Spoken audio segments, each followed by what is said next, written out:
The energy landscape in Europe is once again heating up, with the intricate geopolitical maneuvers of the region taking center stage.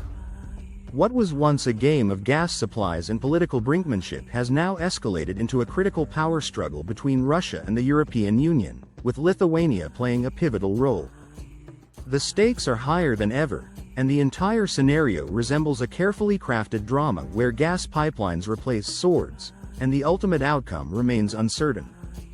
At the heart of this battle lies the Kaliningrad region, a Russian enclave surrounded by EU member states, and its dependence on stable energy supplies has made it a key player in this unfolding geopolitical chess match.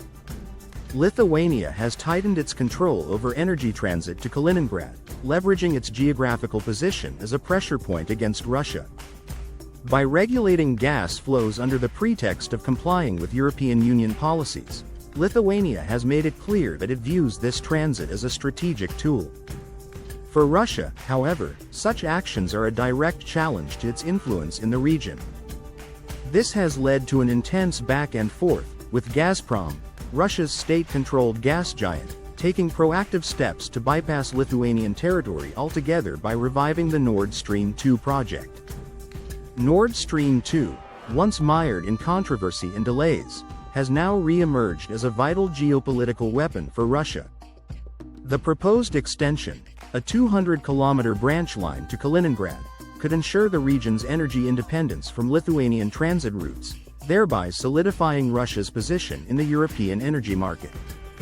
However, the project has faced staunch opposition from Lithuania and the European Commission, both of which have accused Gazprom of manipulating supplies and creating artificial shortages to destabilize energy markets.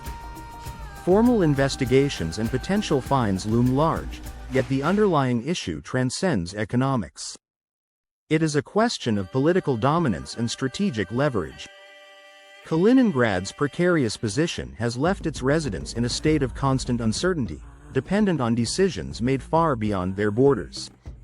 Lithuania's restrictive measures, while officially justified as regulatory, are clearly aimed at curbing Russia's influence. In response, Russia has escalated its efforts, framing the completion of the pipeline as a matter of national security. Construction teams are working tirelessly to bring the project to fruition despite technical, financial, and political challenges.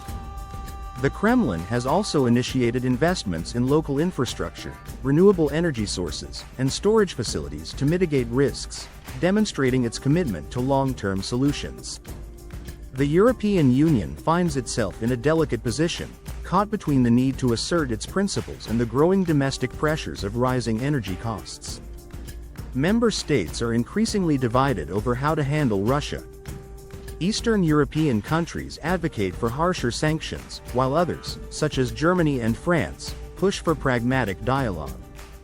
Protests over energy prices and economic instability have amplified the urgency for action, yet a unified strategy remains elusive. The tension has escalated into a broader confrontation between Russia and the EU, with Kaliningrad serving as the epicenter. Each side is determined to outmaneuver the other. For Russia, the pipeline represents not only energy security for Kaliningrad but also a symbolic assertion of its resilience against Western pressures.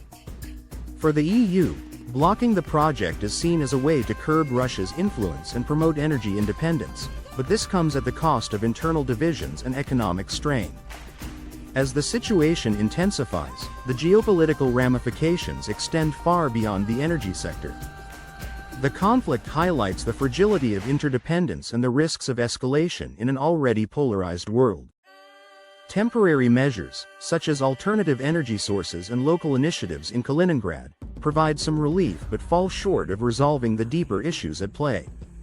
Meanwhile, political rhetoric on both sides grows increasingly uncompromising, with little room for reconciliation.